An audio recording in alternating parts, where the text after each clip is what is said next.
There is a ton of questions in the chat, but not regarding flower horns, guys. I'm trying to keep this flower horn based. I know you guys have other questions, but flower horn questions for now, and I will get to the other ones later. So here's a good one.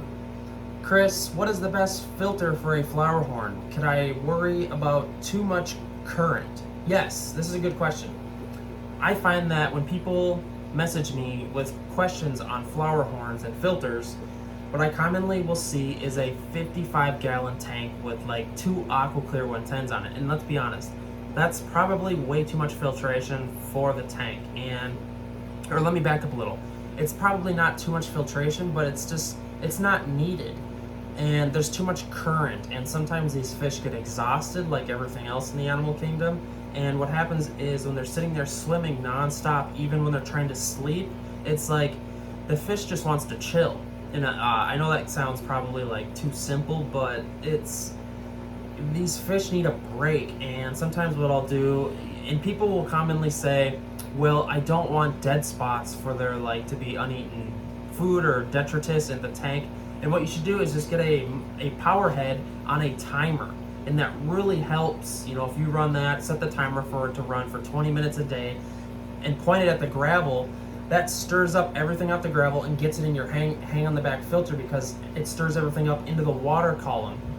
That way you don't have all this current for a flower horn, or for your flower horn. And as you can see, my tanks are all pretty much dead water because I use sponge filters, and that's it. Sometimes what I'll do is I'll throw on hang in the backs on a timer just to kind of like clean up the water column so the tanks look clear and there's not tons of floating debris in the water column, and that works tremendous. But you have to remember, these fish aren't used to tons and tons of current. You know, people might argue, oh, some of these fish are from the Amazon, and that is a current, but it's not that much current. You know what I mean? And there's a lot of dead spots, and these rivers, I don't know. And let's be honest, flower horns have never been in a river. They're a hybrid.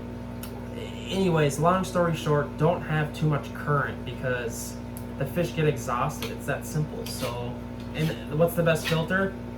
I would say there's tons of good filters. I would go with probably the best is the aqua clear. We all kind of know that, but they're more expensive. Any filter in which you can put the generic 20 ppi sponge in there and just run it is gonna be my favorite. Doesn't all hang in the backs filters are the same. Just buy some generic filter padding in there, the 20 ppi sponge that they talk about all the freaking time, and throw it in there and just run it. And get a sponge filter. I think I have a sponge filter right here. This is a DIY sponge filter, but these are just great to have in tanks because if something happens to your filter, the sponge filter is your backup. And a lot of people don't think about that. I also tell people, put your air pump that powers the sponge filter on a battery backup power strip. I know that seems complicated, but it's truly not.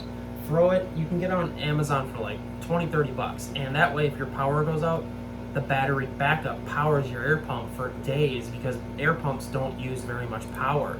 So it's, all right, now the chat is blowing up and I'm missing everything. But yeah, hopefully that helps. The best filters. I'm a huge fan of the Marine Lands. They're so cheap. It's